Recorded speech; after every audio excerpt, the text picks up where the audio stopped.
시청자 여러분 안녕하십니까? BOA 뉴스투데이 시작합니다.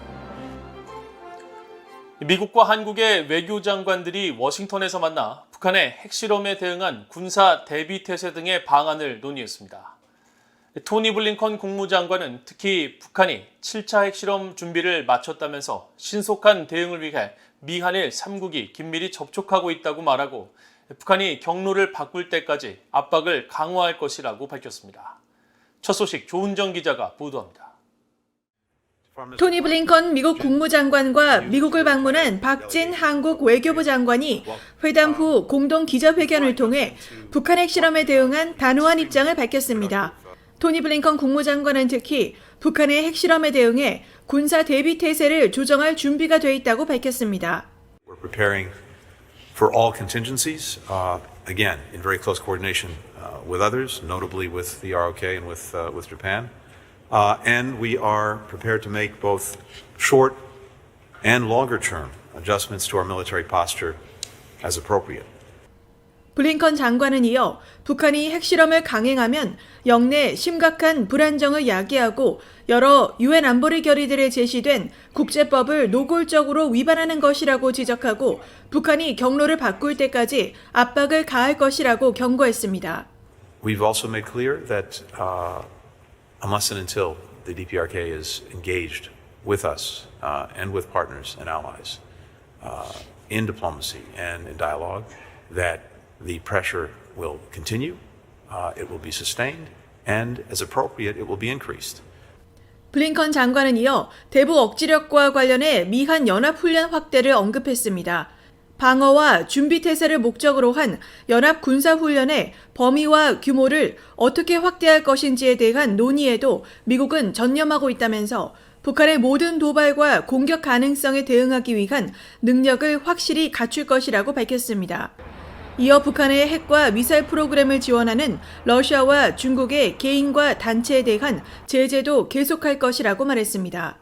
블링컨 장관은 그러면서 미국은 북한에 대한 적대적 의도가 없고 북한과 전제 조건 없이 대화하는 데 열려 있다는 바이든 행정부의 대북 정책 원칙을 강조하고 북한에 대한 신종 코로나 바이러스 백신 지원 의사도 다시 밝혔습니다. 박진 한국 외교장관은 역시 북한이 핵실험을 강행한다면 미국과 한국이 단호하게 대응할 것이라고 경고했습니다. North Korea has now finished the preparation for another nuclear test, and I think only political decision has to be made. If North Korea ventures into another nuclear test, and I think that it will only strengthen our deterrence and also international sanctions. And it will only isolate North Korea from the international community. 박진 장관은 이어 미국과 한국은 확장 억제 전략협의체의 조기 재가동에 합의했다고 밝히고 이는 구체적인 확장 억제 조치를 논의할 효과적인 기제인 동시에 북한에 단호한 신호를 보내는 것이라고 평가했습니다. 또 북한의 위협에 대응하기 위해 한국, 일본, 미국이 정책을 조율하고 정보를 공유해야 한다면서 지소미아, 즉 한일 군사정보보호협정을 최대한 빨리 정상화하길 원한다고 밝혀 미한일 3국 협력 강화 속에 문재인 정부 시절 종료 파기 논란을 빚었던 지소미아의 정상 운영 필요성을 강조했습니다. BOA 뉴스 조은정입니다. 스톡홀름 국제평화연구소 시프리가 13일 발표한 국제군비, 군축, 국제안보 2022 보고서를 통해 북한은 올해 1월 기준으로 실제 생산한 핵탄두 개수가 최대 20개로 추정된다고 밝혔습니다. 스톡홀름 국제평화연구소의 한스 크리스텐센 선임연구원은 14일 BOA와의 전화통화에서 이 같은 수치는 미사일 생산 기반 시설을 토대로 추정한 것이라면서 핵무기 운반에 가장 유력한 노동이나 스커드 미사일 등 가동 가능한 중거리 탄도미사일 개수에 맞춰 미사일 하나당 몇 개의 탄두가 탑재될지를 계산한 것이라고 설명했습니다. 크리스텐센 선임연구원은 그러면서 이 계산에는 대륙간 탄도미사일 ICBM이 포함되어 있지 않다면서 북한이 아직까지 ICBM용으로 작동할 수 있는 핵탄두를 개발했다는 증거를 아직 보지 못했기 때문이라고 말하고 하지만 가까운 미래에 북한이 ICBM용 핵탄두를 생산한 가능성을 배제하지 못한다고 덧붙였습니다. 스톡홀름 국제평화연구소 보고서는 지난해에 이어 올해도 북한이 45개에서 55개의 핵탄두를 생산할 수 있을 정도의 핵 분열성 물질을 비축하고 있다고 추정했습니다.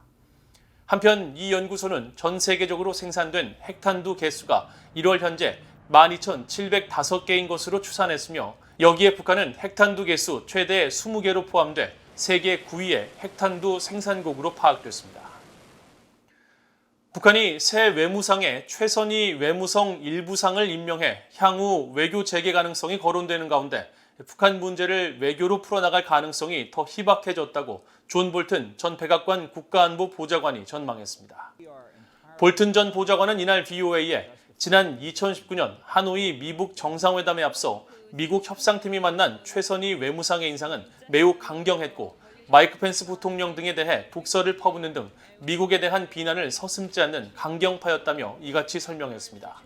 조셉 디트라니 전 육자회담 차석 대표도 VOA에 최 외무상에 대해 여러 형태의 미북 협상에 함께했다며 모든 핵 관련 사안을 잘 알고 유능한 북한 외교관으로 평가하면서도 북한이 협상 재개를 고려해 최 외무상을 임명했다면 육자회담이나 미북 양자회담, 미한일 3자회담 등 어떤 협상 재개도 문제가 없지만 누군가 핵무기 보유를 정당화해야 한다면 최 외무상은 그것도 성공해낼 양날의 검과 같은 인물이라고 말했습니다. 1990년대부터 육자회담 등 주요 협상에 나선 최선희 외무상은 지난 2018년 싱가포르 1차 미북 정상회담과 이듬해 하노이 정상회담에서도 핵심적 역할을 맡았으며 미북 관계가 대립할 때마다 전면에 나서 비난전을 펼쳤고 하노이 회담 합의 결렬 뒤 김 위원장의 생각을 대변해 대미 비난 인터뷰를 쏟아내는 등 강경 입장을 보여왔습니다. 세계 각국의 인권 문제를 다루는 유엔 인권이사회 정기 이사회가 개막했습니다. 미첼 바첼레트 유엔 인권 최고대표는 북한의 코로나 발병 상황이 인권 문제를 일으킨다며 특히 취약계층에 미칠 악영향을 우려하면서 국제사회의 제재 완화와 북한의 협조가 함께 이뤄져야 한다고 강조했습니다. 김영규 기자가 취재했습니다. 스위스 제네바에서 13일 개최된 유엔 인권이사회 50차 정기이사회에서 개막 연설에 나선 미첼 바첼레트 유엔 인권 최고대표는 북한의 코로나 위기를 인권과 인도주의 문제로 인식해야 한다고 강조했습니다. 그러면서 북한에서 신종 코로나 바이러스 감염증 발병으로 인권에 미칠 영향에 대해 우려한다고 밝혔습니다. I remain concerned by the likely human rights impact of the reported outbreak of COVID-19 in the Democratic People's Republic of Korea. In the absence of any vaccination rollout, the limited healthcare infrastructure and the precarious food situation, the impact particularly on vulnerable population is likely to be severe.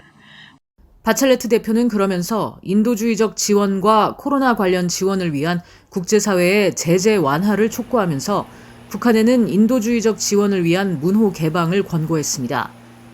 Once again, I urge the international community to relax sanctions to enable urgent humanitarian and COVID-related assistance and encourage the DPRK to open channels for humanitarian support, including the presence of UN staff.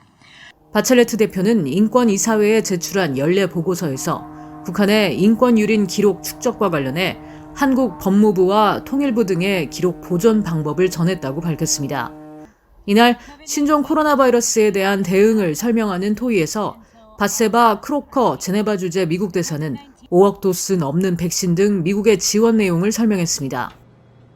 The United States continues to support countries in the global fight against COVID-19.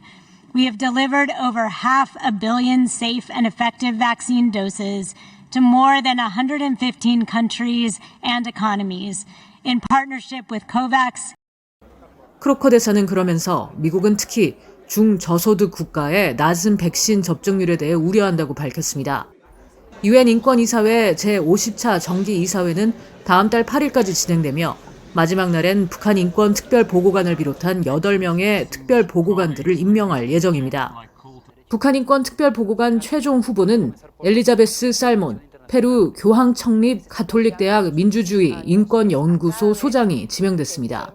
VOA 뉴스 김현교입니다. 신종 코로나 바이러스에 따른 국경 봉쇄로 경제난이 가중된 북한에서 주민 30명이 탈북한 뒤 중국으로 넘어갔다가 최근 중국 공안에 체포된 것으로 알려졌습니다. 중국 내 소식통에 따르면 지난해 말 북한을 탈출한 이들 탈북민들은 중국 내 탈북 브로커에게 금전을 지급하고 탈북을 감행했으며 탈북 이후 중국 헤이룽장성 지역에 머물다가 최근 제3국행을 위해 내몽골 지역으로 이동하던 중 중국 공안에게 붙잡힌 것으로 전해졌습니다.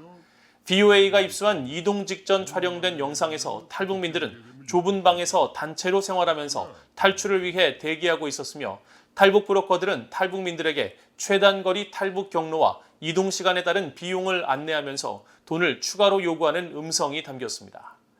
이에 대해 한국의 탈북민 구출단체인 갈렙 선교회 김성은 목사는 장마당을 통해 먹고 살 수밖에 없는 북한 주민들이 북한 내 코로나로 인한 이동 통제로 이마저도 할 수 없게 되면서 실패할 것을 알면서도 탈북을 감행할 수밖에 없는 현실이라면서 북한 내 최악의 경제 상황이라는 구조적 문제가 이번 사건의 배경이라고 지적했습니다.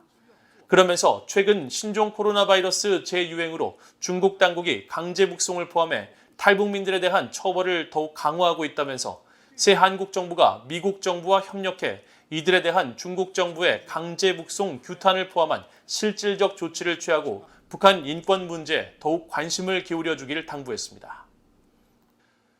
북한이 최근 방사포 추정 발사체를 서해상으로 발사한 가운데 미국의 전문가들은 북한의 방사포 역량이 유도 기능을 갖추고 핵무기 탑재가 가능한 미사일급으로 진전됐다고 진단했습니다. 미국 국방정보국 출신의 브루스 벡톨 엔젤로 주립대 교수는 북한의 다연장 로켓인 방사포 역량이 한반도 거의 모든 곳을 타격할 수 있을 수준으로 진전됐다며 주한미군 기지와 한국군 기지뿐 아니라 민간 지역에도 상당한 위협이 되고 있다고 지적했습니다. 또 북한이 최근 몇 년간 역량을 진전시킨 초대형 방사포는 유도 기능까지 갖춰 명중률이 높다고 밝혔습니다.